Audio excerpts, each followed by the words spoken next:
Janne Lappalainen.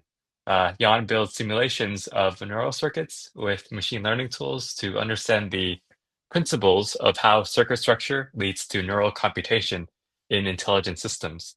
In particular, his work with researchers from Janne Research Campus focuses on realistic connectome constrained models of the fly visual system that detect motion. Please join us in welcoming Janne Lappalainen.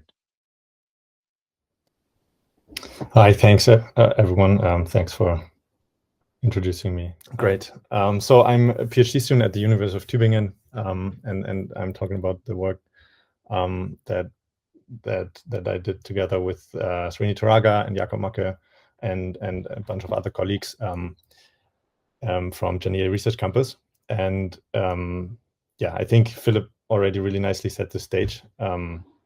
So here, this is a very complementary research where we ask how can we go from connectome to computation with machine learning to predict the neural function. So the motivation is that we wanted to understand detailed neural function, and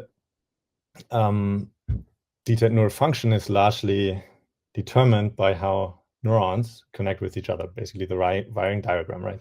And then these wiring diagrams, they constrain how electrical signals can pass through these neurons, and that determines neural function in a detailed level. And that is one of that is at least a very important scaffold of neural function. So as a first step, we believed it's good to understand how we can use this wiring diagram to predict function. And so, for instance, here we have the fruit fly, and I'm going to go to the next slide, where here's one example. So if we look at this very complicated sort of circuit on the left, the question simplifies in a very simple way expressed, basically, is how can we predict these dynamics of this neuron that we see on the right, which depolarizes to an edge that is moving upwards, but it is silent to an edge that is moving downwards. So this is a motion computing neuron. And this computation in the single cell underlies then more complex behavior. So for example, the fly that rotates its body in response to gratings that rotate around it in an arena, or that moves backwards, for example. And the fly brain, that's actually remarkably efficient. So I think we already heard that it only has 140,000 neurons to survive, and it can do very complex coordinative navigation. So here, for example, it sees a looming stimulus, and then it coordinates all these movements from the visual stimulus. It realizes it needs to escape, and then uses its 6 legs, jumps off the platform and its wings to escape in the right direction to basically not be hit by the stimulus.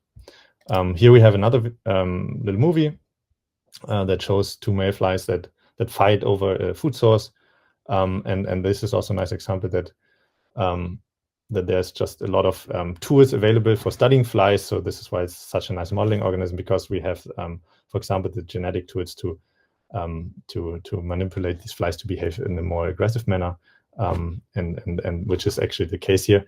We can, like these flies, they breed very quickly from egg to adult in 10 days.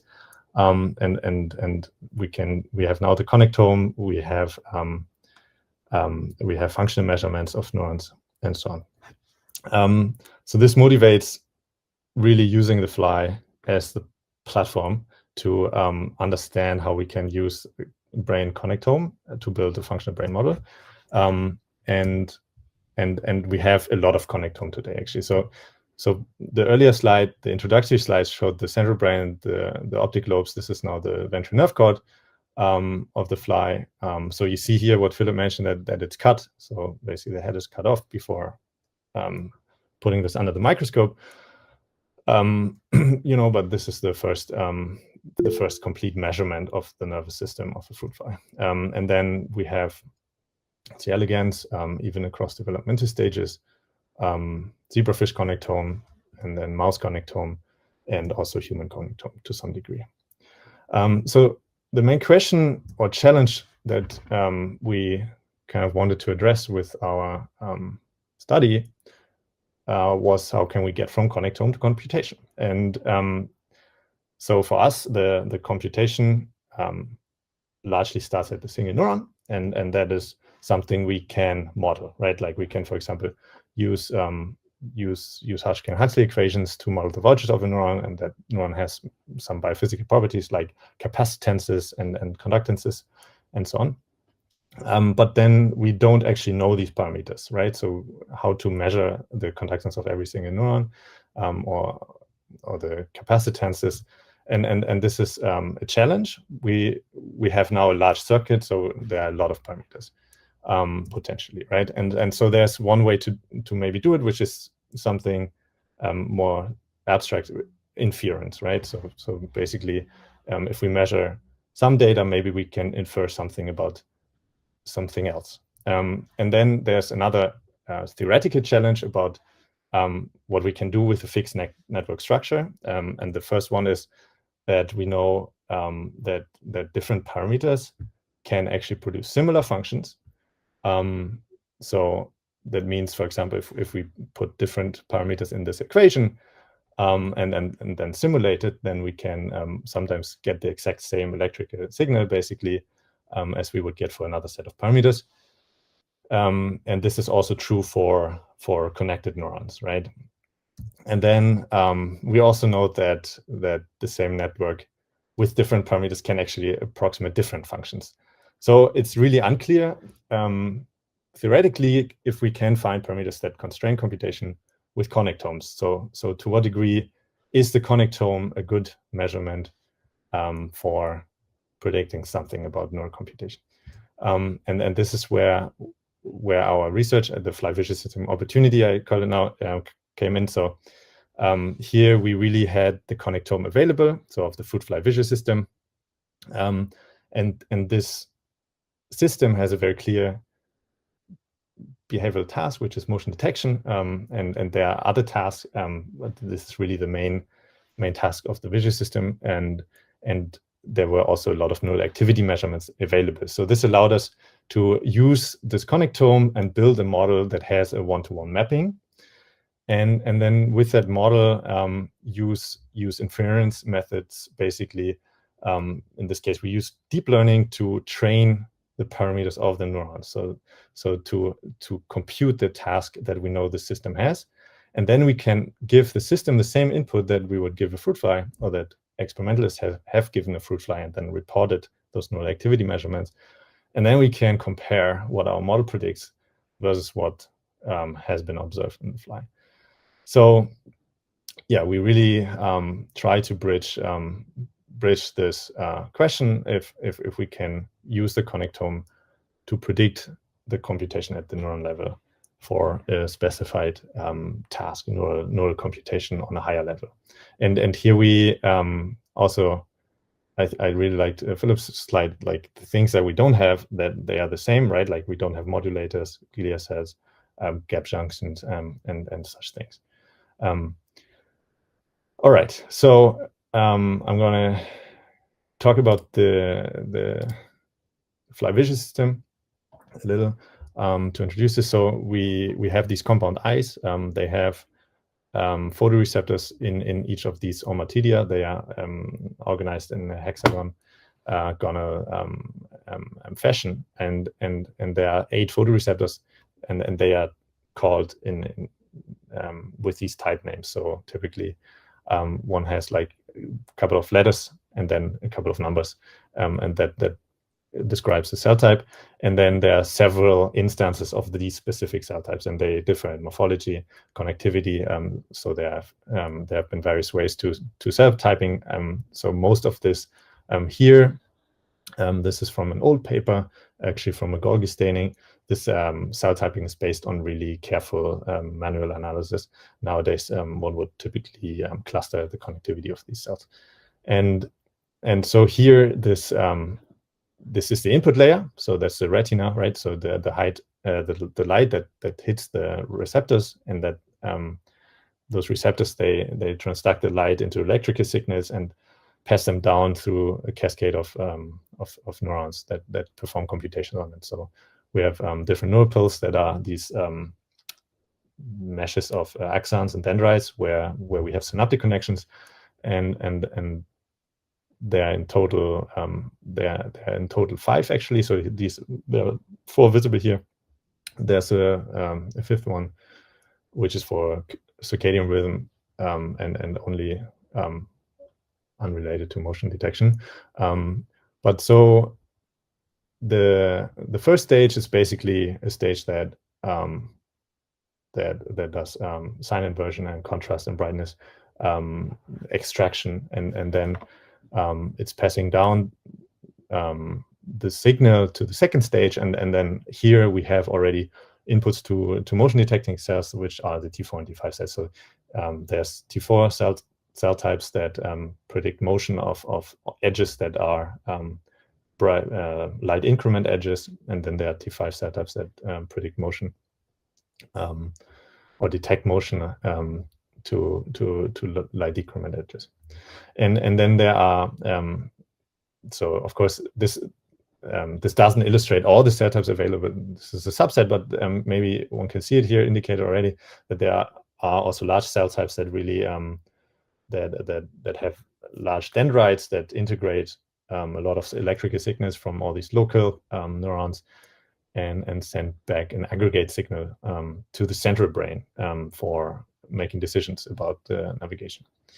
All right, so this is the anatomy, and there is the hexagonal arrangement of these ommatidia, and there's a retinotopy, and we make use of both these features to build a model from the connectome, because the first thing is we can represent the model in a hexagonal lattice, and the second is that we can assign a coordinate in the input plane, so basically in this photoreceptor cell plane, to every single cell in the model, because it's retinotopic, right? That means that every downstream neuron has a corresponding receptor neuron.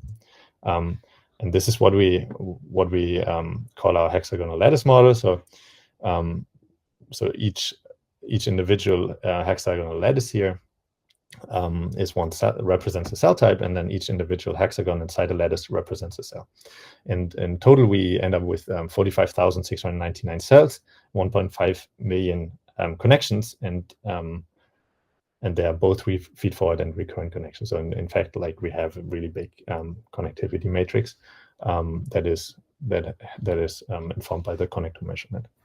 And so this sort of roughly corresponds to the central portion of the right eye of a female fruit fly. And okay, so how do we determine the connectivity? So you can imagine that from the EM reconstruction, we get these little dendrites and the synapse locations, and then we assign basically we tile the space with our hexagonal grid, and map that to the input plane for the retinotopy, and then we can count the number of synapses that fall into each of these tiles, right?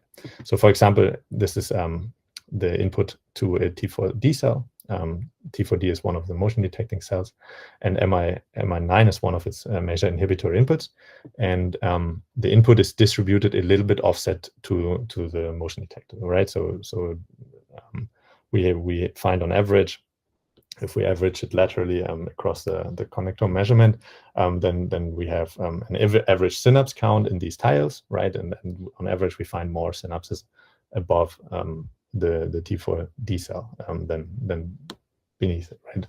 So and this is a convolutional filter because the visual system is very crystalline. So if we move down basically one T4D cell to the bottom, then this connectivity pattern would also largely be preserved. So that has actually been studied and also reported that there's very little variability. So that's a nice feature, because that tells us that these neurons compute like a convolutional neural network, basically. And this is what we make use of.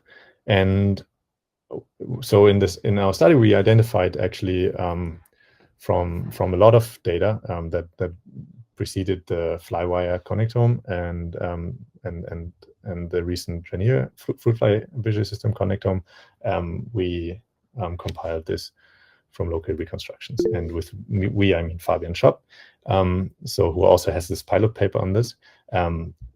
But here we could really, from these local reconstructions, we could compile a model that identified the 64 cell types that are major cells and cell types contributing to the motion detecting circuit. And this is the cell type connectivity matrix, where we represent the total synapse count from one cell type onto another cell type. And then the red squares are excitatory connections, and the blue squares are inhibitory connections. So as in Philip's work, we have access to presynaptic neurotransmitter information and postsynaptic receptor type. So actually that is additional. So sometimes we have, it does not always adhere to today's law, because sometimes the postsynaptic receptors, they make something else out of the neurotransmitter, right? So this is cell type on a cell level. This looks much more like this. So this is the model if we only plot the connectivity matrix corresponding to the central 91 columns of in total 721, which roughly corresponds to the number of ommatidia in the fly eye. And then this accounts for the connectivity of 5,700 cells. Okay, so now we have a model. Now we have a structural description of the fly visual system. Now we want to go to a functional description of the cells, right?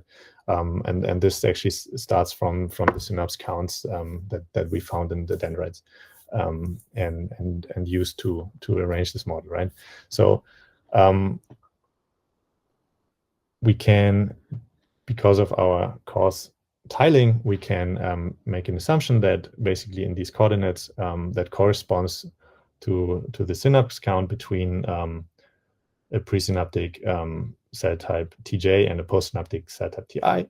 At these coordinates, we make the assumption that the synapse strength is somewhat correlated to them, right?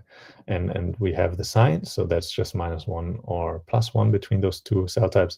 And we just don't know what the actual unit is of this weight. And this is where our coefficients come in. So these are free parameters that we have to infer that roughly corresponds to conductances in the Hodgkin-Huxley model that I introduced on the motivation slide. So these are now the unknown parameters that we want to infer. And this is one scaling coefficient that basically says it scales all the inputs from equivalent pairs of pre and postsynaptic cell types by the same amount. So that is sort of translating these convolutional filters that we measured into some functional units for the task that I'm going to present next in a couple of slides. So then our synapses in the model are proportional to the rectified presynaptic voltage, and that this is describing the transmitter release at the synapse. So here we have a nonlinearity. And then our neurons, they are actually point neurons. So we remove the morphology besides the implicit morphology that basically comes in through this connectivity mapping, right? And then we have point neurons and describe their electrical signals with graded potentials. And that is also because actually the small neurons in the fly visual system, they are only computing with graded potentials. And so they're non-spiking, which has some neat properties, or at least is not as prohibitive as spiking neurons for optimization. And in addition to these alphas here, we introduce the time constants of the neurons. They are also shared across in cell instances of the same cell type, and we have resting potential. So where the neuron basically typically is, in which state when there's no input. And that already is a relatively reduced model, which is neat, because if it's more complex, it needs more computation. And in particular, it's neat that the connectome really gives us the ability to reduce it to 734 parameters, because we have 605 filters, so 605 alphas, and we have 65 cell types. One cell type we split into 2 cell types in the model, so 65, and that means in total we end up with 65 time constants and 65 resting potentials, and so that adds up to 734 free parameters. And so without that connectivity, if we would naively just take any basically neural network of 45,000 cells, then it would be a connectivity matrix of 2 billion entries. When we assume something reasonable, like we have local convolutions, then it would be around 400,000. And yeah, in comparison, also AlexNet has convolutions, but it has 60 million, and it can just classify 1,000 images, 1,000 classes on ImageNet. All right, so now that we have a structural description with a one-to-one mapping to neurons in the fly visual system, and we have the dynamic description of the electrical signals in this model, the question is, how do we find these parameters, right? So that they produce anything meaningful, the dynamics. And I guess one way is to make this neural model more closer to the biophysics, and then use biophysical parameters from literature and try it out, or we use this more conceptual reduction and then try to learn these parameters. So that's what we did, and we trained the model on the motion detection task, because we know that the circuit learns to compute, or the real circuit is computing motion. And so I'm going to skip over this and show this in pictures, what we actually do in the training. So we have a computer vision task that is called Sintel, and that has a bunch of rendered sequences. They show basically naturalistic movie, not necessarily natural for a fruit fly to see, but it is a rendered movie data set that has, for every individual video, it has the motion of every individual pixel in the video, and that is represented by the displacement vectors, basically of the pixel from one frame to the next in the X and Y plane. And as a first step, we render the video to our FlyEye geometry, which is really just a basic box blur, and then picking the ones which correspond to our hexagonal geometry, and that we can add to the photoreceptors in our model, and then we can forward simulate the coupled system of differential equations. All right, I'm gonna quickly check that you're still there, because I can see you, but yeah, I don't know if I'm losing connection. We can hear you and see you.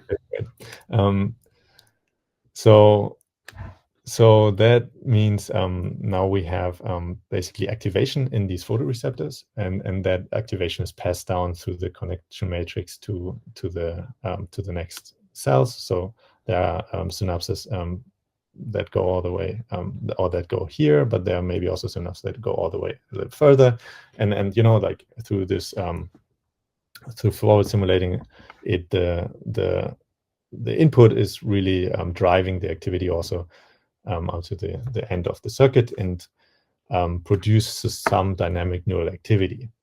So because we haven't inferred the parameters yet. This only works by basically guessing parameters. So we guessed parameters, random parameters, in the beginning, but then we want to learn them. And to learn them, we actually use backpropagation. So we needed to implement this in PyTorch to make it differentiable. So everyone who is familiar with machine learning roughly knows where I'm getting at. So, and I'm going to try to explain it a little better. So, but first, let me say that the output or the activity of these cells in the black square, that is passed to a motion decoder, and that is just a spatial CNN that cannot compute any temporal differences, which would be required to detect motion. So this is really just to a relatively small CNN that just sees these activations one frame, one time step at a time, and then tries to predict these motion flow maps that we have the synthetic data of. And so because we have the ground truth, we can now compute an arrow between the ground truth and the prediction based on random parameters, and then we can use the differentiability of the model to update the parameters, right? We minimize the loss function, which is just the mean squared error between these maps. And doing that iteratively, we find parameters of the model that eventually manage to compute motion from the inputs. And that is one example of such a network. So now we see the dynamics, and we see from the video the rendering, and that is added to the photoreceptors. We see how that drives other cells in the circuit, some doing, for example, contrast inversion, and some detecting edges and so on. And then we have the CNN that predicts this sort of synthetic representation of motion, and we can compare it to the real representation, or to the 100% accurate representation of the data set, right? We don't actually know what the real representation is, or to a degree we know what the real representation is, but you know, this is the computer vision representation of it, and then there's the fruit fly neuron representation of it, which basically happens in the T4 and T5 cells. All right. Okay, here's just another example. Yeah, this one turned out a bit smoother. Might be based on integration time step or decoder size. And the thing is that now we have these models that have the real structure, that have neural dynamics, that can compute motion, but we don't know if it actually computes the motion in the same way as the fruit fly. So that's where we do basically what experimentalists do, right? So now we can do neurophysiology in silico to validate our trained models. And because when we first started this, we realized two trained models would sometimes, not yield the same result, because the task is non-convex. The optimization problem is difficult with backprop of RNNs and so on. It's really hard to train. So sometimes looking at just a few neural tunings, we already saw, okay, these models, they don't match. So we realized, okay, we got to quantify this more broadly. So we trained 50 models to explore basically what the solution space has. And then we get, for example, activations like this to an edge, and we can compute statistics over this. And here we are sort of in a comfortable position, because there's really, I think, almost 30 decades of experimental measurements that we could use to validate our model, and integrate sort of into knowledge that we can use to validate the model, but that we don't use to constrain the model explicitly, right? So we have asked what can we do with the connectome and the high-level task, and so this, I think, is a position that we're in for the fly, and that we're maybe not in for other organisms, but here it works well. So let me tell you how it went.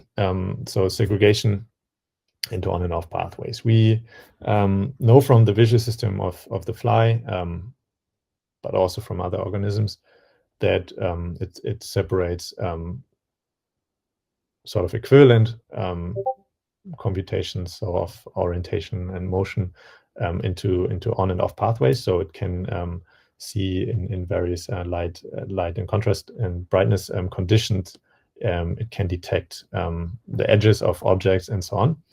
And this is a very early feature of the visual system in the fly, and that can be measured, for example, as seen in this study. So they showed these light increment flashes, just really bright circuits in the center of the screen, or dark circuits, and then measured calcium responses of, so for example, here these laminar cell types L1, L2, L3, and L4. And then they all depolarize to these flashes. And then we can also render such flashes and show them to our model. And if we now basically predicted the correct computation and the segregation, then our model would also predict these depolarizations correctly. Okay, so, and this is in fact what we actually see. So here, the flash response index on the y-axis is a summary statistic of the voltage response. It ranges from -1 to 1, and it's basically the peak response of the neuron to an on flash minus the peak response of the neuron to an off flash, and then normalized. So if the peak response, so if it depolarizes to an on flash, then it would be above 0. If it depolarizes to an off flash, then it would be below 0. And here, for example, are the L1, L2, L3, and L4 cells, and they are all predicted to depolarize to an off flash. And then we have from the other studies collected these properties of other cells, so including the motion detecting T5 cells and their inputs. So they are off selective, and then here T4 cells and their inputs and the retina, of course. So they depolarize to on flashes. And okay, what I should mention here, so like I said, we quantified the statistic of 50 models. So every single dot here in the violin represents one model. We actually here cut it to the best 10 models because the optimization is sometimes really hard. So we said, okay, let's just look at the ones which actually can compute the high-level task, right? And throw out the 40 which are sort of mediocre at it or bad at it. And then there is also the blue one, which is the best performing model, and we can see so that has the lowest task error, and we can also see how that performs. And the most accurate prediction is made by the median across the models. And then we have a lot of other cell types from the connectomic data for which cells exist in the model, and then for which we can also make predictions for this specific dynamic computation, right? Like for how it depolarizes, which is a relatively simple function. So what we really wanted to get at is to evaluate how the model computes motion. That is less simple than the previous one, because that requires a combination of delays and spatial asymmetries of inputs. But so how experimentalists study this is they show actually moving stimuli to the fly in an arena, and then measure the depolarization here with calcium also to either on edges or off edges. And if we would do this in our model, those stimuli would look like this. And then if they show them in different, so 12 different directions like we do here, and then show the peak response, so the peak depolarization of these voltage time traces, then plot them in polar coordinates. One sees that these neurons respond highly towards direction, towards a specific direction. So that's the T4 responses, and T4 splits into 4 subtypes, one for each cardinal direction, all detecting on edges, and T5 equivalently, but for off edges.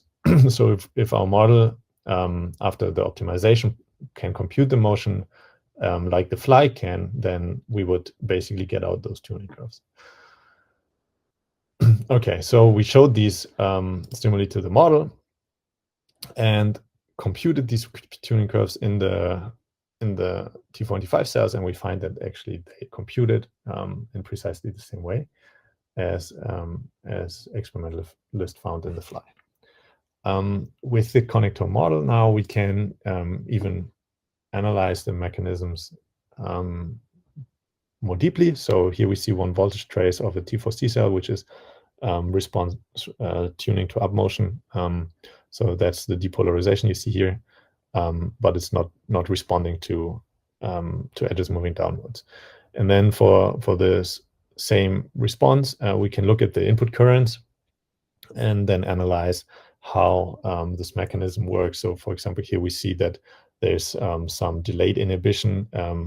So if we compare the MI4 currents for preferred direction motion versus null direction motion, then we see that here is a big difference. And this turns out to be very consistent with theories of how this works and experimental measurements. And yeah, here we see a simplification, or like the main connectivity pattern of the major cells that are involved in the T45 motion detection,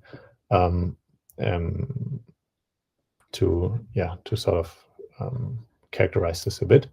But then on a higher level, again, we can aggregate this into direction selectivity index. So that's similar to the flash response index, where we compute basically the sum over these lobes, and that we normalize. So it's some vector, some normalized, which lies then between 0 and 1. And that basically tells us how directed are these lobes, right? And that's the direction selectivity index, and it tells us across the ensemble of models. So we have, again, 10 models here, all of them predicted to be very high for T4 cells, and then also for T5 cells, they are predicted to be significant. And then across cells for which it hasn't been characterized, we can also characterize this in the model, and then make novel hypotheses for maybe cell types that have been overlooked in how they contribute to the motion detection of the fly visual system.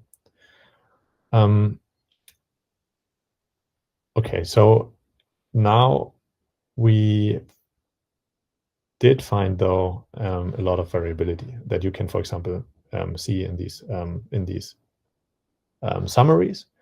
And we wanted to analyze them more systematically. So how much are the 50 models different? Is the basic question. And to do that, we came up with this procedure. Basically, after training, we just show them the whole data set. So we get very varied responses over a big distribution of possible inputs. And then we take that out of each model of the equivalent cell, and then we cluster it. And since clustering in high dimensions is a bit difficult, we first projected to 2D with UMAP. One could use probably a lot of other methods, and then we can see here already nicely that these basically hypotheses for how the cell computes cluster into 3 distinct versions, and then we can take these labels back and sort these into groups, and then we can analyze those models individually for the mechanisms. So that's what we did. for T4C, and in the long supplementary file also for every other cell or cell type. And so here we first see we now go from the worst cluster that computes the task worse with an average error of 5.357, whatever that means, but it is worse than these two clusters. And then we can look at the T4 tuning, and we see that it's not tuned to motion, right? So the worst cluster on the motion detecting task does not predict that the T4 cell is motion selective. And then we chose the next cluster and see that the T4 cell is predicted to be selective for downwards motion, which is actually incorrect. The specific subtype is predicting or it's detecting upwards motion. And this is what our final cluster and the one which is also performing best on the task, so it's most consistent with our data constraint, predicts right. And there are a lot of models in this. So this is a very nice result that sort of surprised us, but it was also satisfying to see that we can basically characterize the whole solution space, because when we cluster these responses and these solutions, they are actually just a handful of clusters, right? Like instead of hundreds, okay, there couldn't be hundreds because it's just 50 models, but you know where I'm getting at. So we have only 3. And then we can even go further, right? So we can ask what is the mechanism that supports these 2 solutions, or maybe even the third. And these mechanisms are typically at the first stage of analysis are related to the inputs, right? So we have these 5 major inputs: MI1, TM3, MI4, MI9, and CT1. And then we already characterize their flash responses. So first thing to look at, okay, how do they respond to flashes in these models, right? And then we see that in the worst cluster, actually the MI9 cell, which is supposed to be off-selective, that does not respond in an off-selective way, which leads to these untuned models, because this is a very important inhibitory input for the motion detecting mechanism. And then for this cluster, the MI9 cell again does depolarize to the light increment, but also the MI4 cell is switched. So now the MI4 cell is off-selective, and this enables the model to tune downwards for the T4C cell. And then in this cluster, both of them are predicted to be correctly. So what's the takeaway of this? I think it's nice to see that the constraints of one cell, which is now the T4C cell, say we had measured this, would translate to constraining 2 more cells, right? Because that sort of tells us that activity measurements of some cells will also constrain other cells in such a circuit, and that we don't have to measure every individual cell to maybe, find a functional description of the computation. And it tells us very nicely where just our model is not constrained enough, right? So we put in a lot of constraints. We put in the connectome, the reduced neuron model, and the task. But even then, we haven't boiled it down yet. So, but we have boiled it down to a really good degree, and we can explain what is still unconstrained.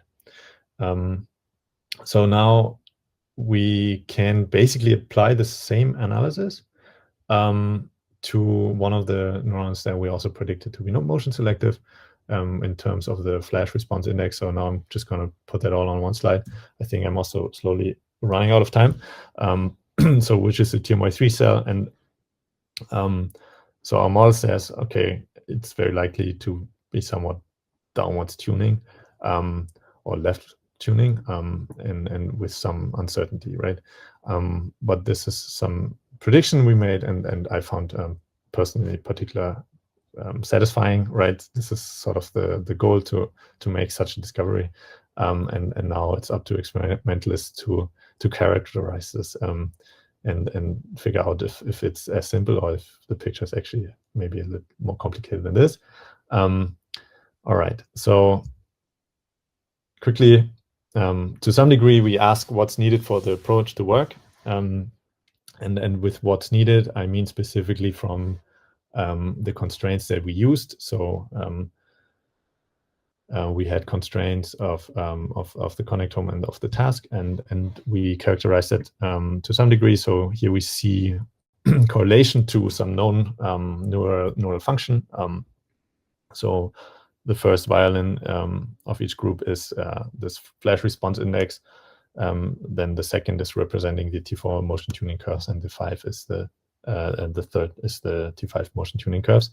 And we see that the model, which basically I talked about most of the time, that has access to cell-type connectivity, has single-cell connectivity, has synapse counts and synapse signs, and it is task optimized. So it has these two sets of parameters that are task optimized, that has the highest correlation to these known measurements.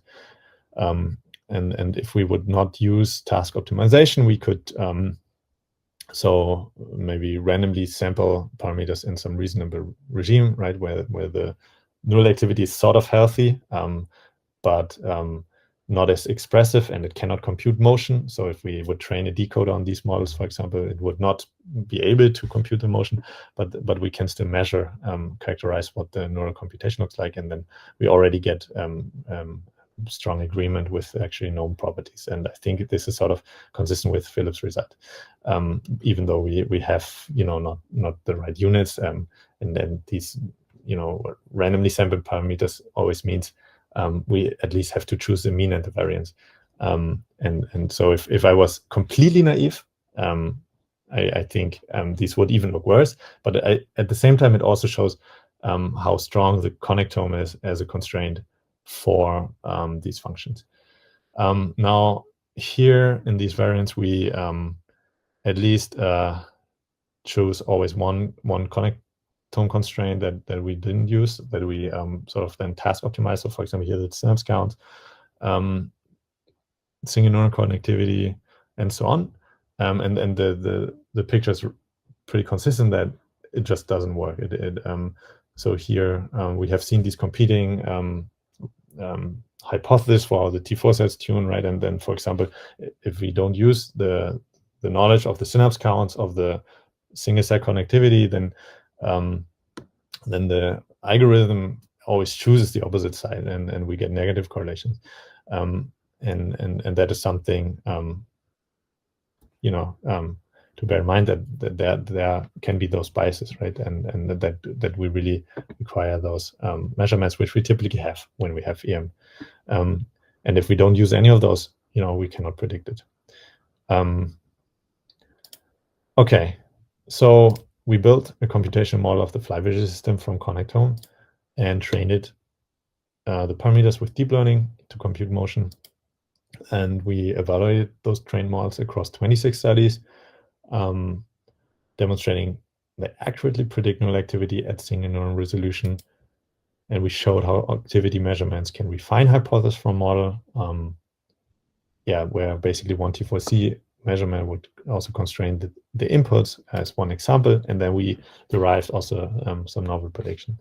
I think generally, I made this quick brain dump mind map of this whole framework, basically, which combines deep learning, computational neuroscience, probability theory, neuroscience, in some ways. So we have this deep mechanistic network in the center, and we want to interpret computation of an organism and predict those computations, and using various measurements. And then there are all these methodological and conceptual portions that play into it. This is not fully baked, but I think it's interesting to zoom out a little bit, and that also means to look at the limitations. So one is for sure how to translate this to other circuits, but also to morphologically detailed neurons. So for example, in the retina, motion detection requires morphological detail, and to spiky neural networks. So because optimization of spiking neural networks is typically harder, but it does exist. But we don't have yet shown that it also works. So that remains to be demonstrated to some degree. So here's research or a tool basically that has been developed by Michael Deisler, colleague, and Jakob Mackes group, and it's called Jaxley, and that is specifically to simulate morphologically detailed spiking neurons and create networks of this that are differentiable and that can be similarly optimized using deep learning. And then here we basically demonstrate that we can build a complex network with complex morphologies. These are just CR1 morphologies. There's no real equivalent of this, and then task it to predict MNIST characters with spikes, and it does work with backprop, and it performs better than a linear network. But an MLP with simple block matrices and non-linearities, activation function would still be easier to optimize and also outperform this. I think at some point it's also really hard to make a comparison, but this is sort of proof of concept. Then how to translate this to other circuits, I think I already said. We have so much limited access to neurotransmitter receptor identities, glial cells, modulated gap junction. We know that a lot of this is critical for circuit functions. So what I think is best to do is, measure cellular ultrastructure, extract morphology, extract connectivity, combine that with function measurements and transcriptomics, and then advance the machine learning methods that chew this data to build powerful models. Quickly going to end on this. So we have a little toolbox also for a paper if you want to check it out, and help contribute whatever. Feel free to raise issues or ask me questions. And I want to quickly acknowledge everyone who worked on this with me together, Jakob, Srini, and all the people who gave feedbacks for this work, and of course everyone in those two labs that I'm very happy to be affiliated with. Okay, that's my talk. Yeah, thank you, Jan. That was great. Let's move on to the Q&A. Just a quick reminder to check the workshop guidelines, Alex, in the chat. So that said, any questions from our speakers? Philip? Yeah, I was wondering, first off, fantastic talk. I was wondering about selection. So like, what if you had chosen, say like image classification, like as a task rather than motion? Like, it seems like somewhat surprising that like all of the visual system can be boiled down into like motion detection. And I'm curious how you selected that particular task and what would happen if different task was optimized for. Yeah, that's a really good question, and that we get, I think, every time. And I think so. The background is a bit that motion detection in the fly vision system has been, studied for decades, and so this has been a focus because there are interesting mechanistic models that are very simple reductionist models of how a motion detecting neuron works, and there have been controversies about how a real organism actually would implement it. So these connectomic analysis that we also use the data from, right? They specifically focused also on the motion detecting pathways, and which is the majority of the fly vision system. So that actually, I think, amounts for like 60% of the neurons. And we know, in addition, that behaviorally it's just very important for the fly to escape, to survive. So it was very clear that that if we use one task and prioritize, because it's already hard to to train it on one task, right? So training it on multiple tasks may even be harder than its motion detection over any other task. But there are also other tasks that the visual of the fly does, and they are known. For example, color, the color pathways, and then phototaxis and so on. So now regarding what would happen if we just use another task. So we could train it on classification, and it wouldn't work. So I think it might be part of the peer review file of our paper, where we train it anecdotally on depth and autoencoding. And we see that we cannot simply predict neural tuning when we don't have the right high-level task of the circuit. So it's an open question what we do if we don't, and if there is a way to sort of abstract this. And I think that's a very interesting open thread, actually. Yeah. Randall? Yeah, thanks for the wonderful talk. I think when I read the paper, you also did a number of studies where you used artificial neural nets to test the impact of sparseness. And I was wondering if you could say something about that. Okay, sure. So yeah, this was done by one of my co-authors. So we basically tried to make a toy framework for representing this, right? And that there was a recent. So when Srini and Sridharma started this, there was the lottery ticket hypothesis paper. Some of you may know it, which basically shows that one can prune a neural network during training to a certain degree of sparsity to create a neural network with fewer parameters, which can still equivalently well compute a task, which is kind of neat because parameters, like the fewer parameters, the less cost in principle.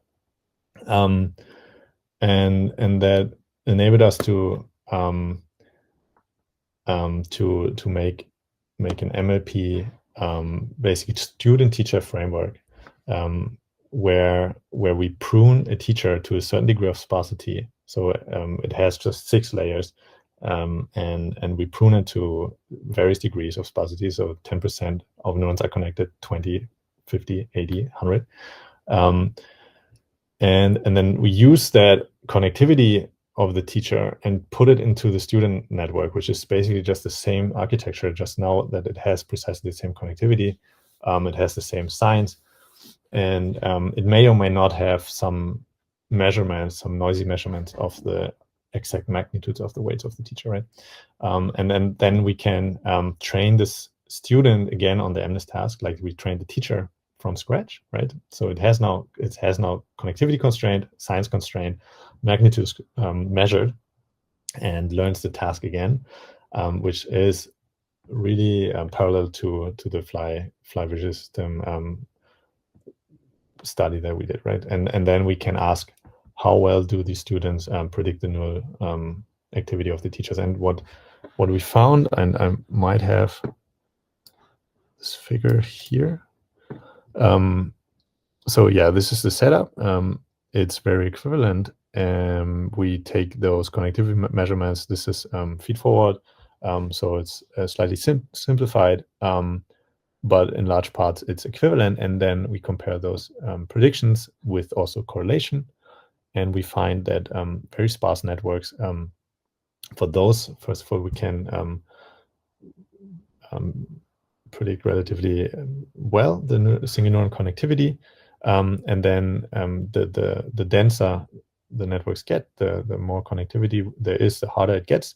In particular, if we don't have any measurements of synapse count, so basically some correlate to the synapse strength. If we have measurements of synapse strength or some correlate to it, then even for dense networks, in this case, it seems to work, right?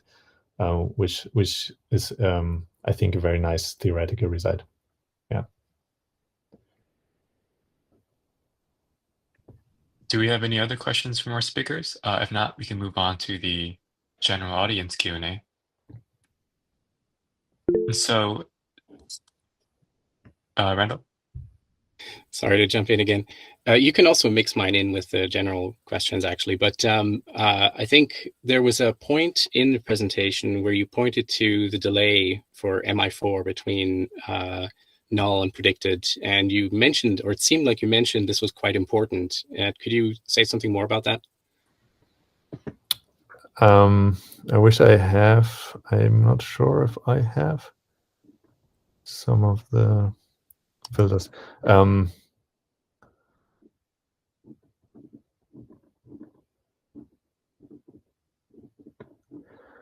Okay, so why is this important? So the relatively canonical implementation of a motion detector has two major inputs, and one is excitatory on one side, and one is inhibitory on the other side. And so if now the motion detector here sits in the middle, right, and then the receptors here receive input from above, right, from this plane, and then the edge would first hit the excitatory detector, and that will excite the cell, so the cell depolarizes, and then the edge would hit the inhibitory receptor, and that would inhibit the cell, so nothing happens really, right, because the cell already depolarized. Now, if the edge moves from the other direction, then it would first hit the inhibitory one, and with a delay, which is the important part, that inhibition arrives with a delay. So then the edge has already traveled a little bit further and hit the excitatory one, and the inhibition and the excitation, they arrive at the motion detector at the same time, and so the detector is silent, right? And this makes it discriminate the motion into these two directions. So whether that works seems to depend then on the speed of motion, doesn't it? Yeah, that requires a fine tuning of connectivity. So two ingredients, right? Like the actual spatial arrangement of the detectors or of the receptors plays a role, and the membrane time constants, which kind of can represent the delay. And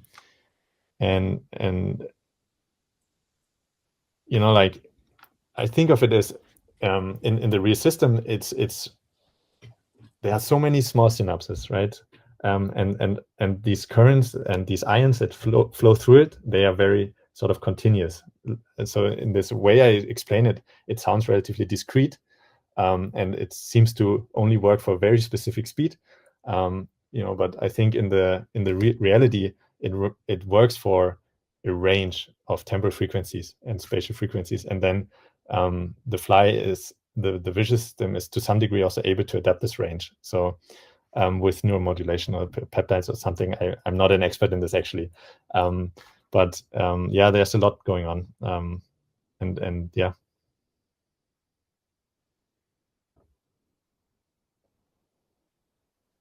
Cool. Let's go on to our general audience questions. So someone asks, what would it take to predict the parameters of the system, not through task optimization, but from functional data instead? Yeah, that's a really good question. So in principle, we can use functional data in the same way, right? So we have from the forward simulation, we get dynamic neural activity, and that is computed in a differentiable way, and we can compare that to functional measurements with some loss function, and then we can backpropagate differences to update the parameters. In reality, we have not so many measurements. So we have 45,000 cells, and then typically we can have, you know, with different recording methods, we have different we have to make different trade-offs. Either we can record calcium across the whole portion of the eye, but then that has nonlinear dynamics of the calcium indicator. That has bad temporal resolution, typically, right? Bad spatial resolution. It just captures the whole thing. Or we can stick in an electrode which only measures the single cell, and that has really high temporal resolution but no spatial resolution, and that that might be very precise, but then we also have to match sort of, we always need to know the corresponding input, right? And that is also difficult because we stick in an electrode somewhere, and then we need, in the model, we need to show the correct input at the exact correct location that created this response. So that's tricky. So even if we take all the neural activity measurements that are available in these 26 studies, or even more now, and integrate it in the model with machine learning tools, which is totally a plausible thing to do, right? It is a lot of work to figure out these little nuances of it. And then there is some theoretical work, I think, maybe that goes more into the question of system identification. How many neurons do we need to measure in such a system to constrain the whole circuit? And hopefully, like maybe one of our results hinted at, it's not every single neuron. Yeah. Okay, Konrad said that's what my talk will be about. Great. I guess we should also follow up with a question asked by Conrad. Most animals whose visual systems I looked at in detail do not perfectly translate, do not have perfectly translation invariant tuning. Basically, the horizon matters. Do flies really have no violation of translation invariance? Yeah, that's a relevant question if one wants to model the whole eye. So there is so in particular when one gets at the edges of the fly eye, right? Then the orientations they differ. So it's not perfectly planar, right? So yeah, I think to a very good approximation, it's invariant in the central portion, and then if one wants to build the whole eye, then one has to take those invariances into account. Yeah, at the edges. So before we move on to other questions, just a reminder that you can also raise your hand if you'd like to sort of voice your own question. But until then, I do have a question myself, Jan.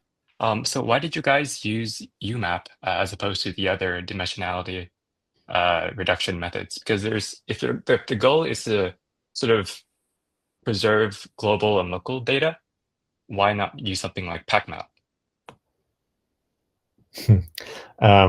Yeah, and to be honest, I tried a bunch of things. So I think first I used t-SNE, then I used UMAP, and I found most consistency across UMAP. And then we just settled for it. At some point, I think I also installed PacMap. I think it just came out, and I was excited about the promises that it made. And I tried it, but would have just cost me to rework stuff. And in the end, it's just a method that is a very, very important method in this context. But it hopefully doesn't change the results qualitatively. And that was my impression from some anecdotal trials.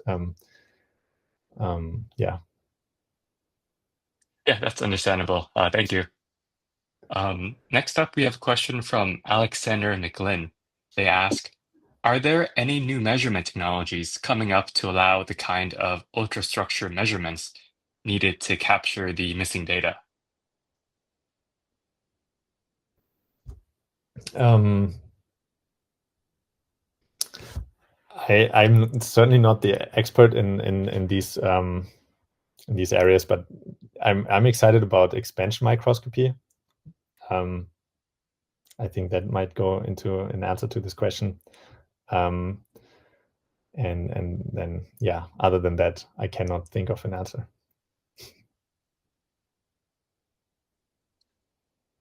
So, Randall, I know you have quite a few. Is there one you'd like to prioritize at the moment? Let's see here. Yeah. Okay. So going back a bit to early in your slides, you used the average synapse count between types of cells to create your connection matrix.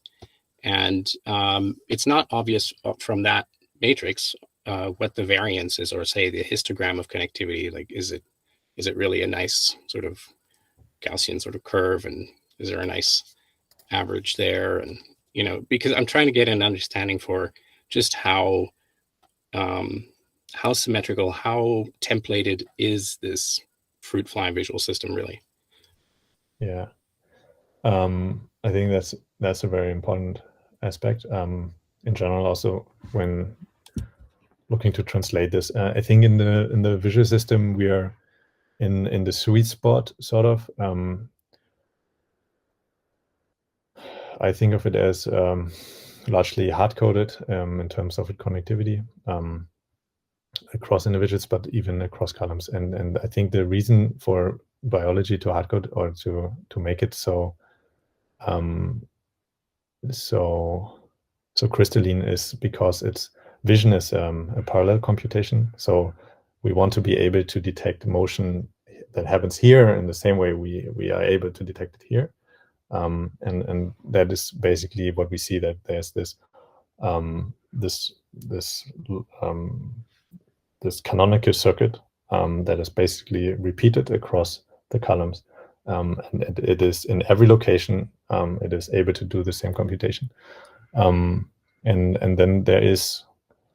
So I think I want to point you to two studies. One is, I think, the Takamura et al. 2015 synaptic circuits and their variations is the title. And if I remember correctly, they report like 1% variability in this specific circuit. And then Philip Schlegel's paper comparing the flywire data across the hemibrain and the flywire hemispheres. I think that's also very, very nice to see how much variability they find there and how much consistency. Yeah. Thank you. Yeah, another question I had, which is maybe a bit more kind of stepping outside. By the way, I was very glad that you, in your final slides, that you tried to kind of take some perspective and see where that was all going. One thing that your study relied on fairly extensively as a way of validating and of testing whether or not predictions were good was the fact that there were so many previous studies, 26 or more. What would you do in a situation, let's say you had a subcircuit, some system where there weren't that many studies available? How would you approach the problem then? Like, would you rely on functional recording as the approach? So this is getting a little similar to another question, I think. Yeah.